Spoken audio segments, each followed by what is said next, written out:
Hello student, आपका Subodh digital classes में हार्दिक स्वागत है। तो आज हम क्लास 12 का चैप्टर नंबर फर्स्ट विद्युत आवेश तथा क्षेत्र के बारे में पढ़ेंगे। ठीक है, चैप्टर नंबर फर्स्ट। चलो लिखते हैं, विद्युत आवेश चैप्टर फर्स्ट। विद्युत आवेश और क्षेत्र, उसका क्षेत्र। ठीक है, इसके बारे में पढ़ेंगे। विद्युत आवेश और क्षेत्र। ठीक है, अब ये चैप्टर पढ़ने से पहले हम एक चीज पढ़ते हैं, स्थिर वैद्युतिकी क्या होती है भाई। स्थिर वैद्युतिकी, स्थिर वैद्युतिकी, जिसको इंग्लिश में बोला जाता है इलेक्ट्रोस्टैटिक्स।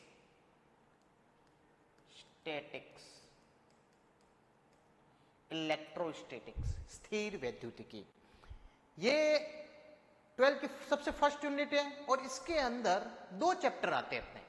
सबसे पहला चैप्टर नंबर फर्स्ट और एक आता है चैप्टर नंबर सेकंड, जिसमें हम स्थिर आवेश के बारे में पढ़ेंगे। इलेक्ट्रोस्टैटिक स्थिर वैद्युतिकी का मतलब होता है स्थिर आवेश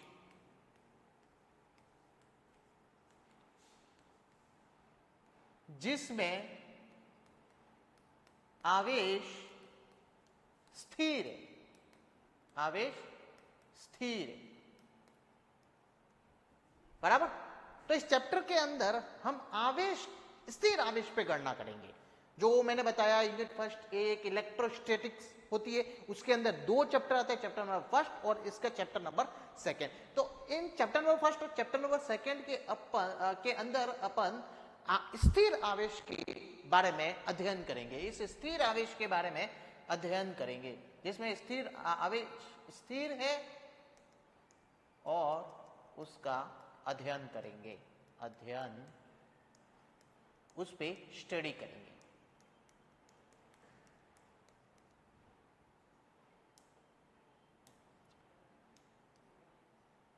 ठीक है, चैप्टर नंबर थर्ड आपका विद्युत धारा है। इसी आवेश को जब मैं एक गति प्रदान करूंगा किसी पदार्थ में, इसी आवेश को मैं जब एक गति प्रदान करूंगा तो वह अपना किस रूप में आ जाएगा, विद्युत धारा के रूप में आ जाएगा। जिसका विद्युत धारा का अपन हम जानते हैं कि आवेशों के प्रवाह की दर, कि वहां पे आवेश क्या है भाई, गति कर रहा है, जो एक मोशन के अंदर है, बराबर। लेकिन अब इलेक्ट्रोस्टैटिक में पढ़ेंगे जहां पे आवेश की स्थिति स्थिर है, बराबर।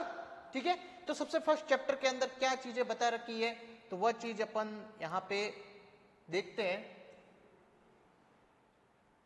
सबसे पहले इसकी कुछ इंट्रोडक्शंस पढ़ते हैं कि भाई ये चैप्टर कहना क्या चाहता है। इंट्रोडक्शन, भूमिका, बराबर। जैसे आपने सर्दियों के मौसम में आपने, जब आप स्वेटर पहनते हो, बराबर, ठंड से बचने के लिए स्वेटर वगैरह पहनते हो, जब आप कभी ये रैंडमली होता है, बराबर, जब आप मान लो स्वेटर को उतार रहे हो या उससे कुछ आपका हाथ रगड़ता है या कुछ भी अपनी दूसरी वस्तु या फिर कोई चीज रगड़ती है, तो उससे एक आपको साउंड सुनाई देता है, मतलब एक साउंड आता है, चट आवाज, ऐसे कुछ आवाज आती है, ध्वनि आपको सुनाई देती है। वह क्या रीजन होता है वहां पे, तो वहां पे क्या होता है कि आवेशों का जो होता है ना, वह आदान प्रदान होता है, बराबर। जो आवेश है ना, उनका आदान प्रदान होता है। अब आवेशों का आदान प्रदान किस तरीके से होगा, तो यदि मैं मानूं तो, बराबर, तो यहां पे मान लो ये पेन है मेरे हाथ में, बराबर, तो इसके अंदर भी आवेश होंगे, इसके अंदर भी आवेश होंगे, बराबर। यहां अपने आसपास जितने भी पदार्थ है, जितने भी वस्तुएं हैं, बराबर, सब में आवेश है, सब में आवेश है, बराबर। तो जब उन आवेशों का, जब उन वस्तुओं का आपस में कुछ घर्षण होता है तो उनमें ये नॉर्मल से एक, या तो आपको एक ध्वनि सुनाई देती है। जैसे एक एग्जांपल लेके चलते हैं, जैसे आपने कभी महसूस किया होगा, आपको किसी वस्तु के हाथ देने पर, बराबर, तो आपको एक करंट सा महसूस होता है, एक आपको झटका सा महसूस होता है। उसका रीजन क्या होता है, उसके पीछे का कारण क्या होता है? तो वो कारण यही होता है कि आवेशों का आदान प्रदान, और रैंडमली वो कुछ टाइम के लिए ही होता है। वह ऐसे नहीं रहता कि भाई पूरी टाइम के लिए उसके अंदर ये चीज हो जाए, नहीं, वो कुछ टाइम के लिए होता है, जो अपन को एक झटका सा महसूस होता है, कुछ झटका सा महसूस होता है, बराबर। तो वह रीजन होता है इन आवेशों का आदान प्रदान, जो अपने चैप्टर नंबर 1 में दे रखा है, इसके अंदर बता रखा है। और चीज बता रखी है इसके अंदर कि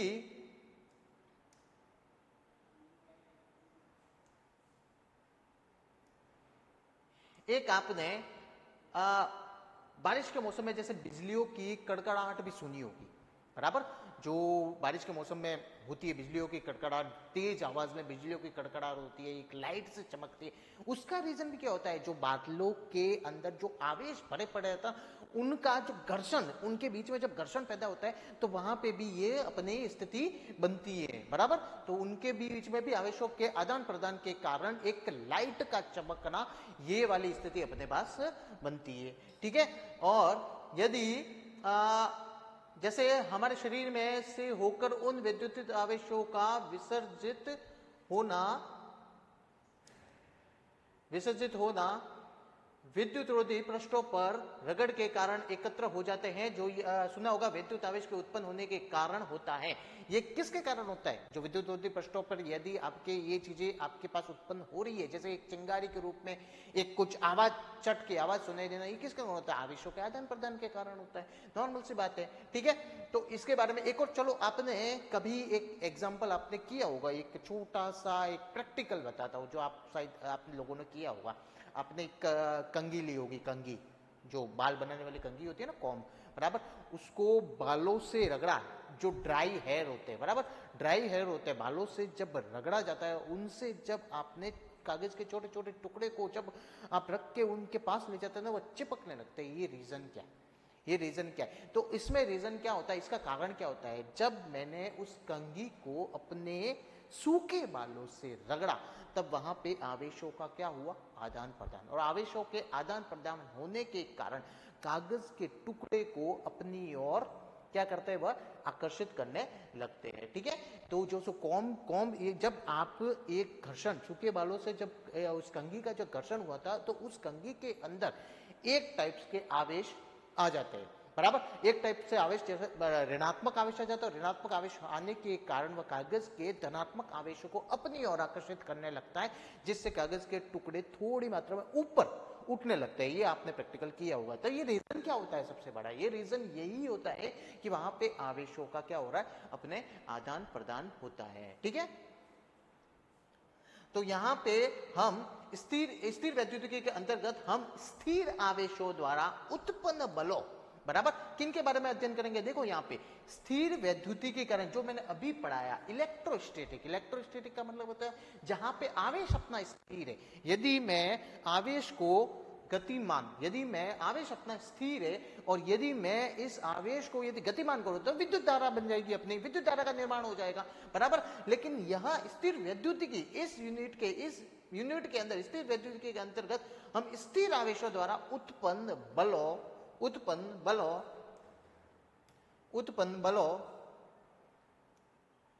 क्षेत्रों और विभवों के विषय में अपन अध्ययन करेंगे कि स्थिर आवेश के कारण जो फोर्स लग रहा है, जो उसके फील्ड, जो आवेशों का जो फील्ड बन रहा है और उसका जो पोटेंशियल विभव हो रहा है, तो उसके बारे में अपन इस चैप्टर के अंदर, इस अध्याय के अंदर अपन अध्ययन करेंगे, उसके बारे में स्टडी करेंगे। एक और जैसे उदाहरण, आपने बस की सीट, बस में सफर सबने किया होगा, नॉर्मल सी बात है, बस में सफर सबने किया होगा। अब बस में सफर करने पर अपने सीट पे बैठे होंगे, सीट पे बैठे, और आपने जैसे सीट को खिसकने के पश्चात उसमें लगी लोहे की चढ़ को पकड़ते, तो आपने अनुभव किया होगा कि शरीर में से होकर उन विद्युत आवेश को विसर्जित होना, जो विद्युत रोधी पृष्ठों पर रगड़ के कारण एकत्र हो जाते हैं, बराबर।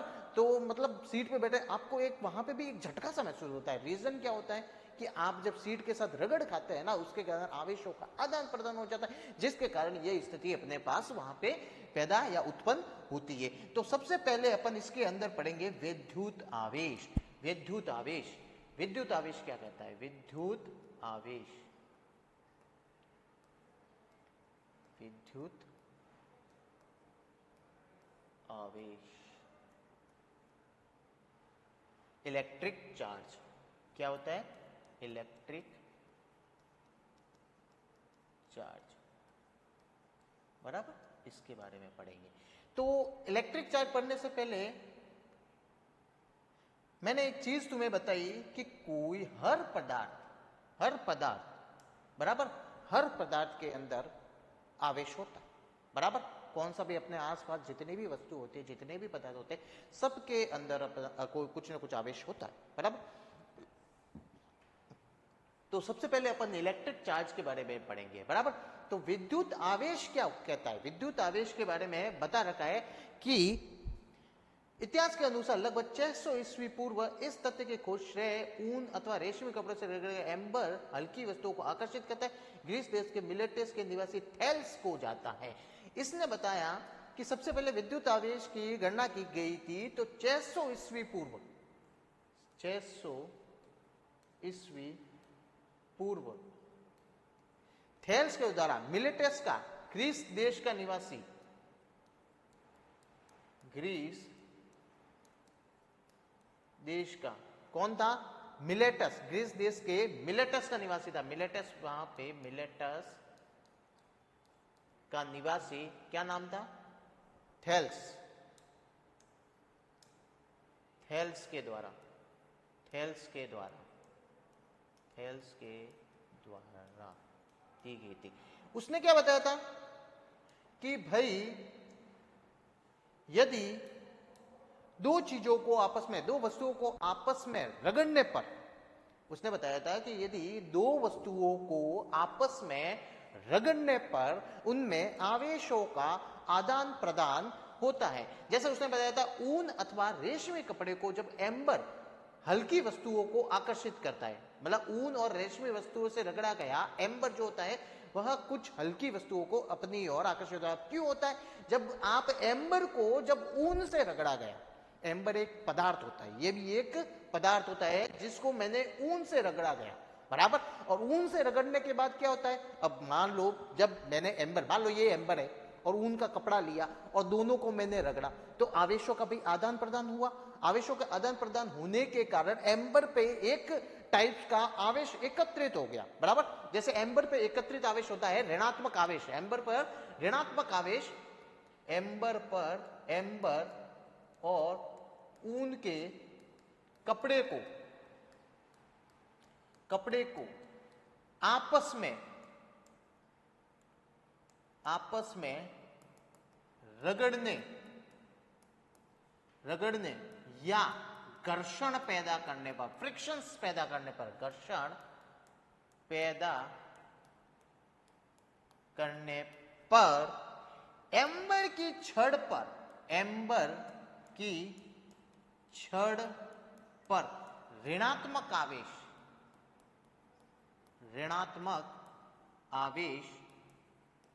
और ऊन के कपड़े पर धनात्मक आवेश आ जाता है, आवेश आ जाता है। ये थेल्स ने पता लगाया था भाई, थेल्स ने कुछ चीजें देखी, अपन ने, मैंने अभी जस्ट कुछ अपन ने एग्जांपल्स देखे कि अपन जब सर्दियों के मौसम में स्वेटर को उतारते या पहनते तो एक चट चट की आवाज सुनाई देती है।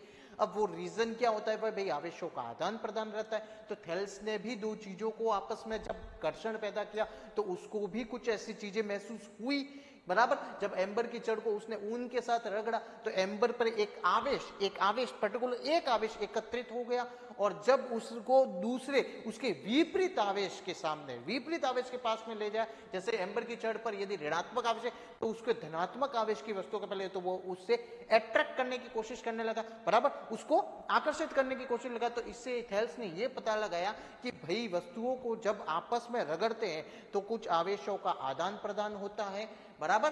तो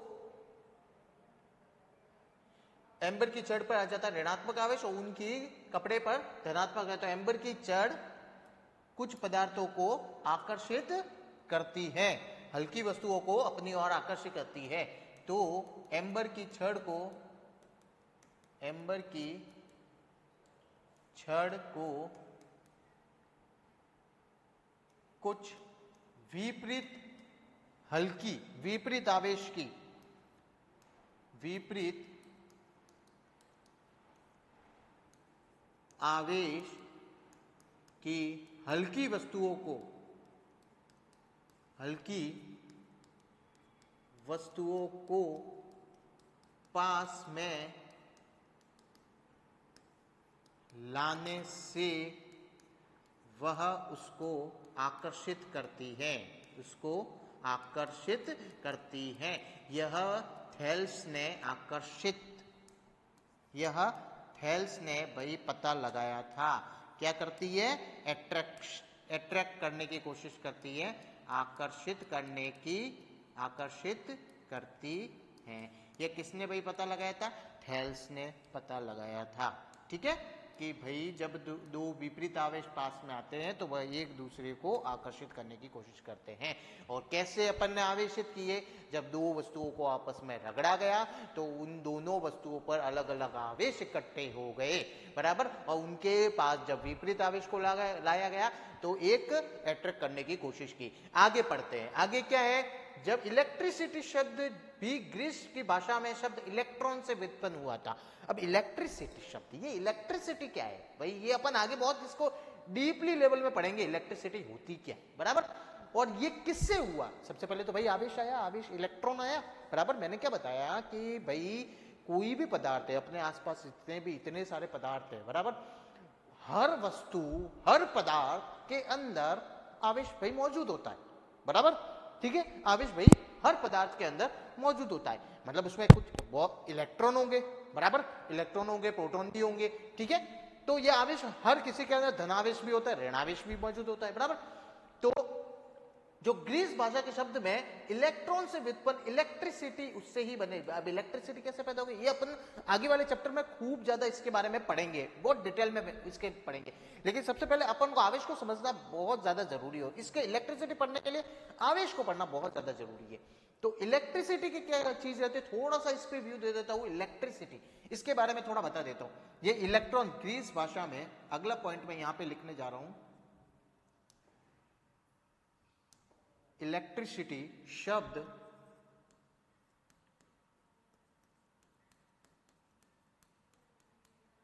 इलेक्ट्रिसिटी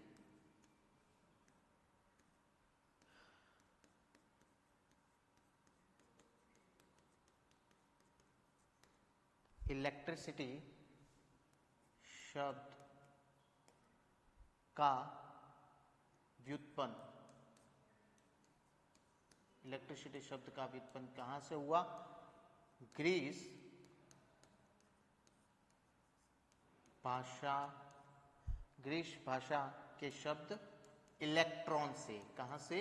इलेक्ट्रॉन से। और इलेक्ट्रॉन के बारे में मैंने जस्ट बताया अभी, ठीक है, इलेक्ट्रॉन के बारे में मैंने अभी जस्ट बताया है तुम्हें कि इलेक्ट्रॉन से, इलेक्ट्रॉन से हुआ है, बराबर। ठीक है, जो इलेक्ट्रिसिटी शब्द का जो उद्गम हुआ है, या ये जिस शब्द से व्युत्पन्न हुआ है ग्रीस भाषा के, इलेक्ट्रॉन से ही इलेक्ट्रिसिटी बना है। थोड़ा इसके बारे में थोड़ा नॉर्मल सा बता दे तो इलेक्ट्रिसिटी होती क्या है।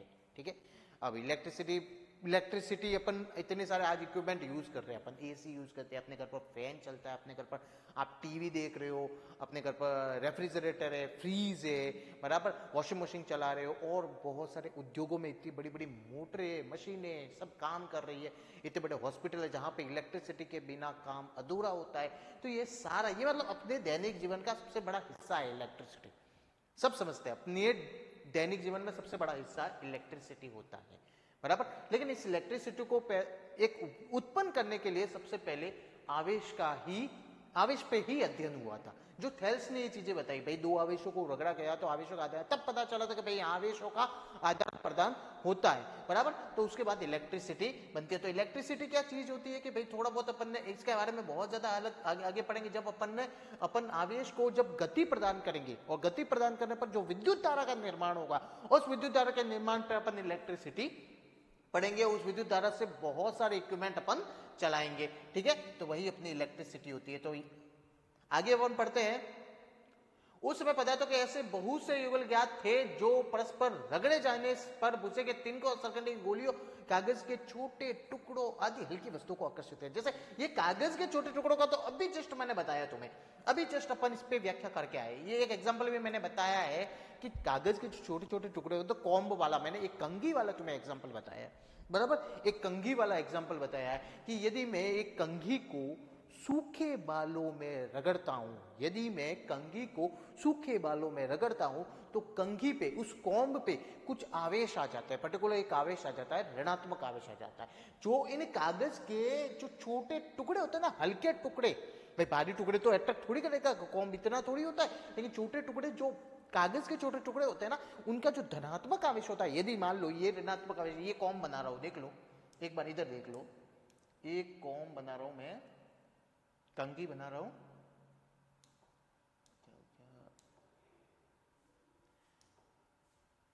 एक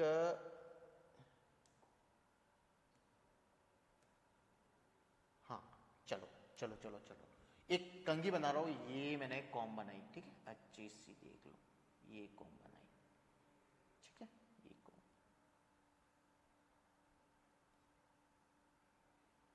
हाँ ठीक है, ये कॉम्ब बनाई। इसको सूखे बालों से रगड़ने पर, ये हो गए अपने पास कंघी। इसको यदि मैंने सूखे बालों से रगड़ा, इसको किससे रगड़ा, किससे इसे घर्षण करवाया, घर्षण किससे करवाया मैंने, सूखे बालों से। भाई सूखे बाल होते हैं ना अपने, ड्राई हेयर, सूखे बाल, ड्राई हेयर, ड्राई हेयर से रगड़ा, बराबर। इसको जब सूखे बालों से रगड़ा गया तो इस पे कुछ आवेश एकत्रित हो गए, इस पे क्या एकत्रित हो गए, अपने पास कुछ आवेश एकत्रित होने लगे, बराबर। अब जब मैंने क्या यहां पे क्या लिखा, कागज के छोटे टुकड़ों को, इस हल्की वस्तु को अपनी ओर आकर्षित करें, यही भाई थेल्स ने यही चीजें बताई, बराबर, कि यदि किसी वस्तु को सूखे बालों से या फिर अदर वस्तु से दूसरी वस्तु से रगड़ने पर आवेशों का आदान प्रदान होता है, पर्टिकुलर आवेश इस पे आ जाता है।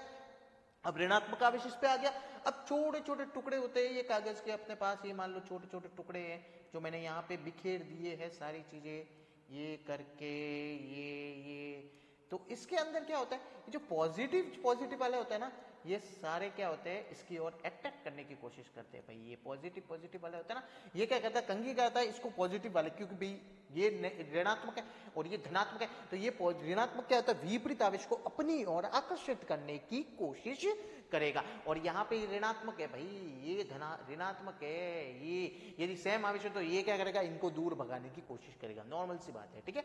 तो ये अपने कंघी वाला अपन ने पहले भी कर चुके हैं, ठीक है। यह भी प्रक्षित किया गया कि यदि ऊन अथवा रेशम के कपड़े से रगड़ी हुई दो कांच की छड़ों को एक दूसरे के निकट लाए तो एक दूसरे को प्रतिकर्षित करती है। देखो इसके बारे में भी बताया गया है, जो थोड़ा सा एक छोटा सा मैं इसके बारे में भी आपको बताता हूं कि भाई क्या रहता है, रेशम के कपड़े से रगड़ने पर या ऊन के से रगड़ने पर किसी कांच की छड़ को, बराबर, एक कांच की छड़ ली, किसकी छड़ ली भाई, कांच की छड़, ये मान लो मैंने कांच की छड़ ली है, ठीक है, ये कांच की छड़ है अपने पास,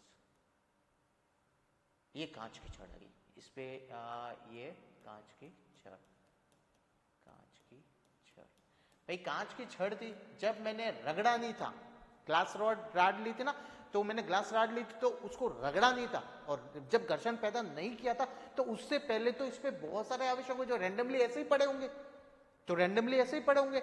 लेकिन जब इसको आवेशित किया गया, आवेशित कैसे किया गया, जब इस कांच की छड़ को, मान लो मैं ऊन का कपड़ा, बराबर, इस कांच की छड़ को जब ऊन का कपड़ा या रेशम का कपड़ा, मान लो इसको रेशम के कपड़े से रगड़ा गया, रेशम के कपड़ा, बराबर, रेशम का कपड़ा, ये मैंने रेशम का कपड़ा लिया, ये मैंने रेशम का कपड़ा लिया, ठीक है।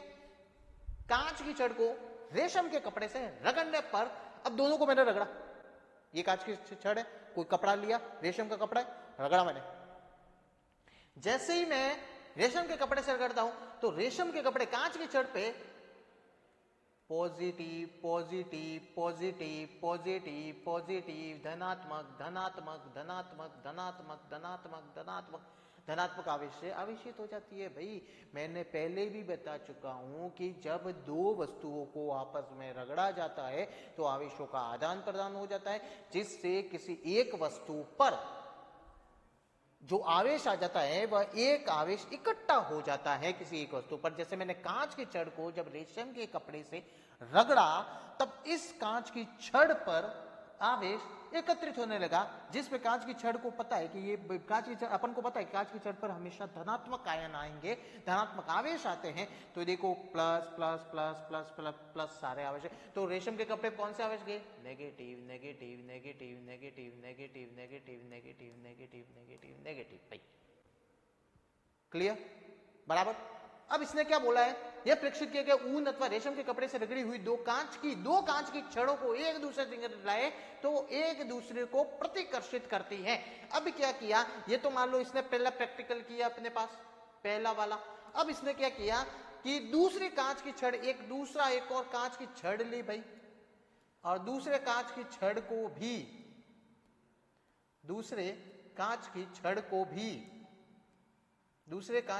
को भी रेशम के कपड़े से भाई रगड़ा गया, रेशम या ऊन के कपड़े से रगड़ा गया, रेशम के कपड़े से घर्षण।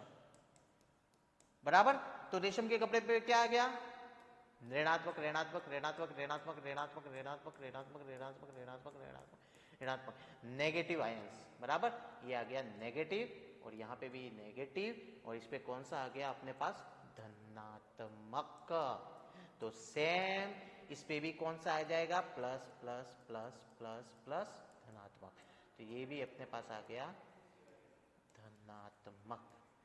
तो इन दो चीजों से क्या पता चल रहा है कि भाई सबसे पहले मैंने कांच की छड़ ली, एक कांच की छड़ ली, उसको रेशम के कपड़े से रगड़ा तो धनात्मक आयन आ गया, धनात्मक वो आवेशित हो गई, कौन से? धन आवेश से आवेशित हो गई। दूसरी कांच की छड़ को लिया, रेशम के कपड़े से रगड़ा, वापस उसको आवेशित किया तो इस पे कौन सा आवेश हो गया? भाई धनावेश हो गया। बराबर, नॉर्मल सी बात है। धनावेश होने के बाद अब मैंने इसने क्या कर दिया कि इस प्रैक्टिकल के अंदर जब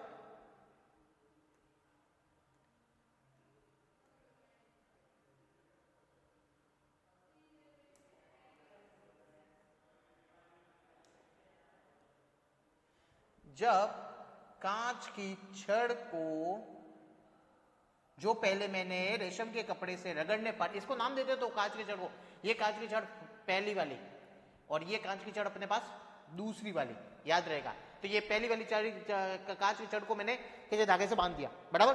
और इस कांच की छड़ पे जो आवेशित की है ना, उस कांच की छड़ की बात कर रहा हूं, जो मैंने आवेशित की है रेशम के कपड़े से घर्षण करने के बाद, उस आवेशित छड़ की बात कर रहा हूं। उसको मैंने एक धागे से बांध के लगा दिया। इस पे कौन सा आवेश है भाई अपने पास? भाई धनात्मक आवेश है। कौन सा आवेश है अपने पास? धनात्मक आवेश है। और दूसरी कौन सी? ये वाली कांच की छड़, जो दूसरी कांच की छड़ ली थी, उसको मैंने क्या कर दिया, इस कांच की छड़ के पास लेके गया। बराबर।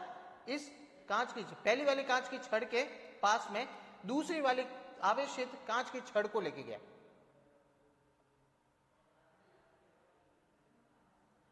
हाँ, यहीं पे कर दे। ये दूसरी वाली कांच की छड़ को लेके गया।